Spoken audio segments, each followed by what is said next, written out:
आप सबका स्वागत है क्लास 10 सामाजिक विज्ञान के प्रीवियस ईयर्स क्वेश्चन में। ऐसे क्वेश्चन जो एग्जाम में बार बार पूछे जाते हैं, मैं आपको 5 नंबर के क्वेश्चन, 3 नंबर के क्वेश्चन और 2 नंबर के क्वेश्चन पहले करवा चुका हूं। ये हमारा दूसरा नेक्स्ट वीडियो है जिसमें मैं आपको क्वेश्चन के साथ साथ आंसर भी बताऊंगा जो क्लास 10 के छात्र के लिए मोस्ट इंपोर्टेंट होने वाले हैं। तो चलेंगे, अभी हम लोग कुछ एमसीक्यू भी करेंगे जो काफी इंपॉर्टेंट है। तो देखेंगे, पहला क्वेश्चन है, विश्व व्यापार संगठन की स्थापना कब हुई? तो विश्व व्यापार संगठन की स्थापना मोस्ट इंपोर्टेंट है, पूछ देता है एग्जाम में। तो 1995 ईस्वी में हुई थी, याद रखेंगे। क्वेश्चन नंबर देखेंगे 38। क्वेश्चन नंबर 38, ये क्वेश्चन भी मोस्ट इंपोर्टेंट है, अर्थशास्त्र से लिया गया है। राष्ट्रीय ग्रामीण रोजगार गारंटी अधिनियम कितने जिलों में लागू किया? तो कितने जिलों में लागू किया था? तो ये हो जाएगा इसका सही आंसर, 200 जिला में लागू किया था, याद रखेंगे। क्वेश्चन नंबर देखेंगे 39, रोजगार की परिस्थितियों के आधार पर आर्थिक गतिविधियां कितने क्षेत्र में बांटा हुआ है?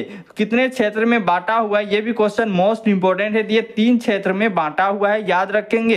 ये क्वेश्चन मोस्ट इंपोर्टेंट है। क्वेश्चन देखेंगे 40, नई आर्थिक नीति कब बनी? तो नई आर्थिक नीति कब बनी थी, ये भी क्वेश्चन जो है मोस्ट इंपोर्टेंट है। ये बनी थी 1991 में, याद रखेंगे। 1991 में बनी थी। ये क्वेश्चन एग्जाम में पूछा जाता है। क्वेश्चन नंबर देखेंगे 41। जितने भी मैं क्वेश्चन आपको बता रहा हूं उसे आप जरूर से जरूर करके जाइएगा और एक बार देखिएगा कि मैं जो क्वेश्चन बताया हूं उससे कितने क्वेश्चन भिड़ते हैं। साइंस में मैं बताया था सेम टू सेम वैसे ही क्वेश्चन आया था और 80% क्वेश्चन मेरे पढ़ाया हुए क्वेश्चन से ही आए थे, उसे आप जरूर देख लीजिएगा। जीडीपी के पदों में वर्ष 2003 में तृतीय क्षेत्र की हिस्सेदारी कितनी है? तो तृतीय क्षेत्र में हिस्सेदारी कितनी है? तो मोस्ट इंपोर्टेंट क्वेश्चन है, 50 से 60%। कितना है? 50 से 60%, याद रखिएगा। क्वेश्चन नंबर देखेंगे 42, वैश्वीकरण ने जीवन स्तर के सुधार में सहायता पहुंचाई। ये भी क्वेश्चन मोस्ट इंपोर्टेंट है, इसे आप कर लीजिएगा, मतलब कि देख लीजिएगा एक बार। बी नंबर क्या हो जाएगा? इसका आंसर हो जाएगा विकसित देशों के श्रमिकों के, ये हो जाएगा इसका आंसर। अब चलेंगे मोस्ट इंपोर्टेंट सब्जेक्टिव की ओर। मैं आपको बता दूं कि आपको 5 नंबर के क्वेश्चन, 2 नंबर के क्वेश्चन और 3 नंबर के क्वेश्चन देख के ही जाना है। जरूर देखिए, पूरा देखिए, ध्यान से देखिएगा, मोस्ट इंपोर्टेंट होने वाला है। देखेंगे 46 नंबर जो एग्जाम में ज्यादातर पूछा जाता है, बैंकों में जमा की गई राशि को मांग मुद्रा क्यों कहते हैं? मोस्ट इंपोर्टेंट है। मोस्ट इंपोर्टेंट आप बोले तो इसे आप बोल सकते हैं मोस्ट इंपोर्टेंट क्वेश्चन है, एग्जाम में ये क्वेश्चन ज्यादातर पूछा जाता है। तो इसका आंसर आप इस प्रकार से लिखिएगा कि लोग अपने अतिरिक्त नकद को बैंकों में अपने नाम से खाता खोलकर जमा कर देते हैं, बैंक इस पर ब्याज भी देता है। लोग अपनी आवश्यकता के अनुसार अपनी जमा राशि से धन निकाल सकते हैं। चूंकि बैंक खाते में जमा धन को मांग के जरिए निकाला जा सकता है, इसलिए इस जमा को मांग जमा या मांग मुद्रा कहा जाता है। तो इस प्रकार से आप आंसर लिख सकते हैं। मोस्ट इंपोर्टेंट है, सिर्फ एक बार आप देखे हुए रखिएगा, पढ़े हुए रहिएगा, तब इसका आंसर दे सकते हैं। क्वेश्चन नंबर देखेंगे 47, सेवा क्षेत्र किसे कहा जाता है? मोस्ट इंपोर्टेंट क्वेश्चन है, ये क्वेश्चन भी मोस्ट इंपोर्टेंट, आप इसे जरूर करके जाइएगा। सेवा क्षेत्र किसे कहते हैं? तो मैं आपको बता दूं, सेवा क्षेत्र अर्थव्यवस्था का वह क्षेत्र है जो प्राथमिक और द्वितीय क्षेत्र के विकास में मदद करता है। अर्थव्यवस्था के सेवा क्षेत्र को तृतीय क्षेत्र के रूप में भी जाना जाता है। तो किसे तृतीय क्षेत्र के रूप में भी जाना जाता है? यह क्षेत्र सेवा से संबंधित कार्यों में लगा होता है। परिवहन, सूचना क्षेत्र की सेवाएं, थोक और खुदरा व्यापार, बैंकिंग, भंडार, करियर आदि सेवा क्षेत्र के प्रमुख उदाहरण हैं। इसे आप याद कर लीजिए, खुदरा व्यापार, बैंकिंग, भंडारण, कुरियर आदि सेवा क्षेत्र के प्रमुख उदाहरण हैं, याद कर लीजिएगा। ये मोस्ट इंपोर्टेंट क्वेश्चन है। अब चलेंगे क्वेश्चन 48 की ओर, जो यहाँ पे आपको 5 नंबर में क्वेश्चन पूछा जाए। यहाँ पे 4 दिया हुआ है, 5 नंबर में क्वेश्चन पूछा जाता है। मोस्ट इंपोर्टेंट क्वेश्चन में आपको ज्यादा से ज्यादा क्वेश्चन कराने का कोशिश करूंगा जो एग्जाम में ज्यादातर पूछे जाते हैं, साथ साथ ऐसे क्वेश्चन भी कराऊंगा जो एग्जाम के लिए काफी हेल्पफुल है। क्वेश्चन देखेंगे, प्रक्षण बेरोजगारी और मौसमी बेरोजगारी में क्या अंतर है? मोस्ट इंपोर्टेंट क्वेश्चन है। प्रक्षण बेरोजगारी किसे कहते हैं? तो वह स्थिति जब लोग ऊपर से अथवा प्रत्यक्ष रूप से किसी कार्य में संलग्न दिखाई देते हैं, परंतु किसी को भी पूर्ण रोजगार प्राप्त नहीं होता है, प्रक्षण बेरोजगारी के नाम से जाना जाता है। ग्रामीण इलाके में एक परिवार के सभी सदस्य अपनी भूमि पर वर्ष भर कार्य करते हैं। परिवार का प्रत्येक सदस्य काम पर होता है, लेकिन कोई भी पूर्ण रूप से रोजगार प्राप्त नहीं होता है। यह प्रक्षण बेरोजगारी की स्थिति है। इतना सा आपको लिख देना है। मौसमी बेरोजगारी किसे कहते हैं, ये भी क्वेश्चन इंपॉर्टेंट है। एक निश्चित और सीमित अवधि तक काम में संलग्न होने के बाद काम से हट जाना मौसमी बेरोजगारी कहलाता है। इस प्रकार की बेरोजगारी अधिकतर कृषि क्षेत्र में पाई जाती है। बरसात के बाद कृषि क्षेत्र में लगे अधिकांश श्रमिक मौसमी बेरोजगार हो जाते हैं। इतना सा आपको लिख देना है। मोस्ट इंपोर्टेंट क्वेश्चन, इसे आप जरूर करके जाइएगा। मैं आपको क्वेश्चन भी बता रहा हूँ, आंसर भी बता रहा हूँ, जरूर करके जाइए। क्या कारण है कि बैंक कुछ कर्जदारों को कर्ज देने के लिए तैयार नहीं होती? ये क्वेश्चन आपको कर लेना है। मोस्ट इंपोर्टेंट क्वेश्चन है। उसके बाद चलेंगे 39 में। राष्ट्रीय ग्रामीण रोजगार गारंटी अधिनियम 2005 का क्या उद्देश्य है? तो क्या उद्देश्य यहाँ पे आपको देखना है। विदेशी व्यापार विभिन्न देशों के बाजारों के एकीकरण में किस प्रकार मदद करता है? विदेशी व्यापार जो है एकीकरण में किस प्रकार से मदद करता है, व्याख्या करने के लिए कहा जा रहा है। ये भी क्वेश्चन मोस्ट इंपोर्टेंट है, 5 नंबर में क्वेश्चन पूछ देता है, तो इसे आप जरूर कर लेंगे। स्क्रीनशॉट आप इसका ले सकते हैं, एक बार पढ़ लीजिएगा, आपको याद हो जाएगा। तो यहाँ तक स्क्रीनशॉट ले चुके होंगे या पढ़ लीजिए एक बार। अब देखेंगे इंपॉर्टेंट क्वेश्चन। यहाँ पे आपको ये क्वेश्चन भी आपको कर लेना है। जितने भी क्वेश्चन मैं आपको बता रहा हूँ सभी को आपको कर लेना है। उसके बाद मैं फिर यहाँ पे आपको बताऊंगा 2 नंबर, 3 नंबर और 5 नंबर के क्वेश्चन। ध्यान से आपको देखना है। फ्रेडरिक सरयू कौन था? Frederick Sorrieu most important question है, एग्जाम में ये क्वेश्चन पूछ देता है। फ्रेडरिक सरयू कौन था? तो फ्रांसीसी चित्रकार था, याद रखेंगे। क्वेश्चन देखेंगे, फ्रेडरिक सरयू किस देश से संबंधित था? तो फ्रेडरिक सरयू किस देश से संबंधित था? वह फ्रांस से संबंधित था, याद रखेंगे। क्वेश्चन देखेंगे, ऐसी सरकार या शासन व्यवस्था जिसकी सत्ता पर किसी प्रकार का अंकुश नहीं होता है क्या कहलाती है? तो वह कहलाती है निरंकुशवाद। क्या कहलाती है? निरंकुशवाद, याद रखेंगे। क्वेश्चन देखेंगे, केंद्रीकृत सैन्य बल पर आधारित दमनकारी राजशाही सरकारों को क्या कहा जाता है? दमनकारी राजशाही सरकार को निरंकुश सरकार कहा जाता है, तो आप जो जानते होंगे। मोस्ट इंपोर्टेंट क्वेश्चन है। क्वेश्चन देखेंगे, स्वतंत्रता कानून के समक्ष समानता, आम सहमति से बनी सरकार, मताधिकार तथा कुलीन वर्ग के विशेष अधिकारों की समाप्ति की वकालत कौन करता है? तो कौन करता है? ये क्वेश्चन हो जाएगा। इसका सही आंसर हो जाएगा, क्या हो जाएगा? इसका सही आंसर हो जाएगा उदरवाद करता है। उदरवाद करता है। कौन करता है? उदरवाद करता है। इसे आप जरूर एक बार करके जाइए। क्वेश्चन देखेंगे, रूढ़िवाद से तात्पर्य है। मतलब कि यहाँ पे अगर बोल देता है रूढ़िवाद से क्या तात्पर्य है, रूढ़िवाद से तात्पर्य है, तो क्या तात्पर्य है? तो इसका सही आंसर क्या हो जाएगा? इसका सही आंसर हो जाएगा स्थापित परंपराओं पर बल, रीति रिवाजों को बनाए रखना, आधुनिकता एवं परिवर्तन का विरोध। ये हो जाएगा उपयुक्त सभी। क्या हो जाएगा? उपयुक्त सभी। अब चलेंगे क्वेश्चन देखेंगे, किसी राष्ट्र की सामूहिक पहचान को क्या कहते हैं? तो किसी राष्ट्र सामूहिक की पहचान, याद रखेंगे। ये क्वेश्चन मोस्ट इंपोर्टेंट। सामूहिक पहचान को क्या कहते हैं? तो इसका सही आंसर हो जाएगा राष्ट्रवाद कहते हैं। क्या कहते हैं? राष्ट्रवाद कहते हैं। तो क्वेश्चन देखेंगे, राष्ट्रवाद में एक निश्चित भौगोलिक क्षेत्र में रहने वाली जनता इनमें से किनके द्वारा जुड़ी होती है? तो किनके द्वारा जुड़ी होती है? समान संस्कृति, समान इतिहास, भाषा और लोक परंपरा, इनमें से सभी इसका आंसर हो जाएगा। क्वेश्चन देखेंगे, वह राज्य जहाँ की राजनीति सत्ता उसकी संस्कृति सत्ता से मिलकर बनती है उसे कहते हैं। तो क्या कहते हैं? उसे कहते हैं राष्ट्र राज्य कहते हैं। क्या कहते हैं? राष्ट्र राज्य कहते हैं, याद रखिएगा।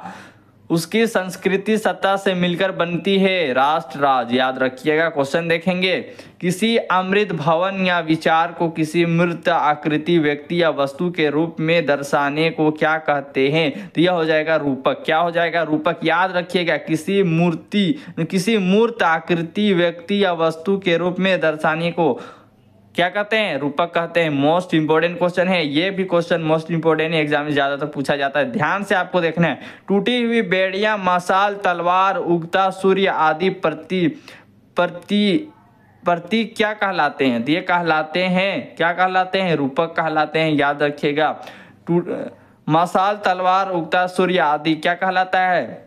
ये कहलाता है रूपक, याद रखिएगा, मोस्ट इंपोर्टेंट है। मारियान किस देश के राष्ट्रवाद की प्रतीक थी? तो मारियान फ्रांस के राष्ट्रवाद की प्रतीक थी, याद रखेंगे। क्वेश्चन देखेंगे, बलूत के पत्ते का मुकुट पहने जर्मनिया किस देश के राष्ट्रवाद की प्रतीक थी? किस देश के राष्ट्रवाद के प्रतीक थी? तो यह हो जाएगा जर्मनी की, क्या हो जाएगा? जर्मनी, याद रखेंगे। क्वेश्चन देखेंगे, आंखों पर पट्टी बांधे हुए और तराजू लिए हुए महिला किस बात का प्रतीक है? यह किस बात का प्रतीक है? न्याय, क्या हो जाएगा? न्याय हो जाएगा इसका सही आंसर। क्वेश्चन देखेंगे, एक ऐसा राज्य, स्थान या समाज की कल्पना करना जो इतना आदर्श हो कि उसका वास्तव में सरकार होना संभव ना हो, क्या कहलाता है? तो यह कहलाता है कल्पना आदर्श कहलाता है। कल्पना आदर्श यूटोपिया कहलाता है, याद रखिएगा। क्वेश्चन देखेंगे, एक समाज नस्ली, जनजातीय या संस्कृतीय उद्गम या पृष्ठभूमि जिसे कोई समुदाय अपनी पहचान मानता है कहलाता है। तो क्या कहलाता है? नृजातीय कहलाता है। क्या कहलाता है? नृजातीय कहलाता है, याद रखिएगा। क्वेश्चन देखेंगे, मोस्ट इंपोर्टेंट क्वेश्चन नीचे की ओर है जो मैं आपको बताने जा रहा हूँ, वे क्वेश्चन को जरूर आपको करके जाना है एग्जाम। ये क्वेश्चन बहुत ही इंपॉर्टेंट होते हैं। जितने भी क्वेश्चन मैं आपको बता रहा हूँ जरूर इसे एक बार कर लीजिएगा। वह विचारधारा जो स्त्री पुरुष की सामाजिक, आर्थिक एवं राजनीतिक समानता पर आधारित हो उसे कहते हैं। तो क्या कहते हैं? उसे कहते हैं नारीवाद। तो क्लास 10 के छात्रों के लिए इंपॉर्टेंट क्वेश्चन बहुत ही भूमिका निभाती है। वे क्वेश्चन जो एग्जाम में बार बार पूछे जाते हैं, तो मैं आपको करवा रहा हूं, तो ज़रूर उसे आप ज़रूर पहले, मैं जितने भी वीडियो बना चुका हूं सामाजिक विज्ञान का, उसे आप ज़रूर पहले देखिएगा। उसके बाद आप बोलिएगा कि क्या इससे एग्जाम में क्वेश्चन भिड़े या नहीं भिड़े, उसके बाद आप कमेंट करिएगा। मोस्ट इंपॉर्टेंट क्वेश्चन मैं आपको बता रहा हूँ, सेम टू सेम वैसे क्वेश्चन एग्जाम में देखने को मिलेगा। एक प्रत्यक्ष मतदान जिसके द्वारा किसी निश्चित क्षेत्र के सभी निवासियों से किसी प्रस्ताव को स्वीकार या अस्वीकार करने को पूछा जाता है, यह प्रक्रिया क्या कहलाती है? प्रक्रिया कहलाती है जनमत संग्रह कहलाती। क्या कहलाती है? जनमत संग्रह कहलाती है। यह आप देखेंगे, यह कथन किसका है? जब फ्रांस सीखता है तो बाकी यूरोप को सर्दी जुकाम हो जाता है। तो बाकी यूरोप को सर्दी जुकाम हो जाता है, ये किसने कहा था? ये मेटरनिख ने कहा था, याद रखिए कि ये भी क्वेश्चन मोस्ट इंपोर्टेंट है। क्वेश्चन देखेंगे, राष्ट्रवाद की अवधारणा का जन्म किस घटना से माना जाता है? तो राष्ट्रवाद की अवधारणा किस घटना से माना जाता है? इसका सही आंसर हो जाएगा फ्रांस की क्रांति। क्या हो जाएगा? फ्रांस की क्रांति। क्वेश्चन देखेंगे, बुर्बो राजवंश का शासन किस देश में था? तो बुर्बो राजवंश का जो शासन था किस देश में था? फ्रांस में था, याद रखिएगा। किसमें था? मोस्ट इंपोर्टेंट क्वेश्चन है, फ्रांस में था। क्वेश्चन देखेंगे, फ्रांस में नेपोलियन संहिता किस वर्ष लागू की गई? तो फ्रांस में नेपोलियन संहिता जो है 1804 में लागू की गई थी, याद रखिएगा। अब आगे बढ़ते हैं इंपोर्टेंट क्वेश्चन की ओर। देखेंगे, मार्सिले किस देश की राष्ट्रभक्ति का गीत है? तो ये भी क्वेश्चन मोस्ट इंपोर्टेंट है। तो इसका सही आंसर क्या हो जाएगा? इसका सही आंसर हो जाएगा फ्रांस का। किसका हो जाएगा? ये फ्रांस का। मार्सिले किस देश का राष्ट्रभक्ति का गीत है? तो ये फ्रांस का हो जाएगा। वियना की संधि कब हुई थी? मोस्ट इंपोर्टेंट क्वेश्चन है। वियना की संधि कब हुई थी? तो यह हुई थी 1805 में।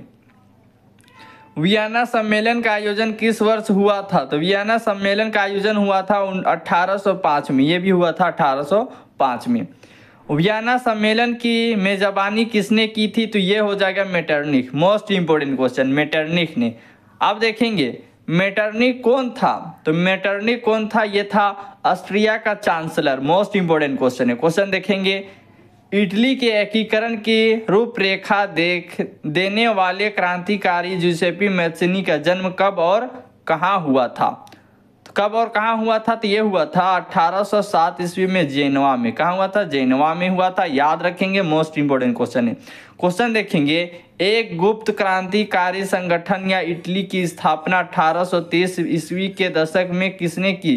तो ये क्वेश्चन का आंसर क्या हो जाएगा? मोस्ट इंपोर्टेंट क्वेश्चन है। इसका आंसर हो जाएगा जुसेपी मैत्सिनी ने। इसका सही आंसर हो जाएगा। क्वेश्चन देखेंगे, यंग इटली की स्थापना किसने की? यंग इटली की स्थापना, ये जो क्वेश्चन है मोस्ट इंपोर्टेंट है। यंग इटली की स्थापना किसने की थी? तो ये की थी मेजनी ने। किसने की थी? मेजनी ने। याद रखेंगे। क्वेश्चन देखेंगे, काउंट काबूर को विक्टर इमैनुअल ने किस पद पर नियुक्त किया था? तो ये हो जाएगा प्रधानमंत्री के पद पर नियुक्त किया था। ये क्वेश्चन मोस्ट इंपोर्टेंट है, जरूर इसे आप कर लीजिए। क्वेश्चन देखेंगे, सर्डिनिया पिडमाउंट के शासक विक्टर इमैनुअल द्वितीय के प्रमुख मंत्री का क्या नाम था?